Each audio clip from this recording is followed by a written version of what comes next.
അനധികൃത സ്വത്ത് സമ്പാദന പരാതിയിൽ മുൻ ADGP MR അജിത് കുമാറിനെ വിജിലൻസ് ചോദ്യം ചെയ്തു. വിജിലൻസ് യൂണിറ്റ് 1 ആണ് ചോദ്യം ചെയ്തത്. ആഡംബര വീട് നിർമ്മാണം, അനധികൃത സ്വത്ത് സമ്പാദനം ഉൾപ്പെടെയുള്ള വിഷയങ്ങളിൽ അജിത് കുമാറിൽ നിന്ന് വിവരങ്ങൾ തേടി. റിപ്പോർട്ട് അടുത്തയാഴ്ചയോടെ ഡയറക്ടർക്ക് കൈമാറും.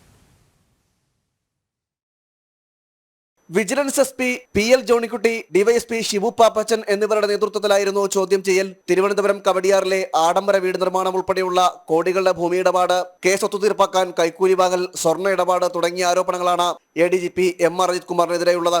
വിജിലൻസ് പ്രത്യേക അന്വേഷണ സംഘം കഴിഞ്ഞ ദിവസമാണ് MR അജിത് കുമാറിനെ ചോദ്യം ചെയ്തത്. വീട് നിർമ്മാണം ഉൾപ്പെടെയുള്ള രേഖകൾ ADGP അന്വേഷണ ഉദ്യോഗസ്ഥർക്ക് കൈമാറി. പ്രത്യേക അന്വേഷണ സംഘത്തലവൻ കൂടിയായ DGP ഷേഖ് ദർവേസ് സാഹിബാണ് അജിത് കുമാറിനെതിരായ വിജിലൻസ് അന്വേഷണത്തിന് സർക്കാരിന് ശുപാർശ നൽകിയത്.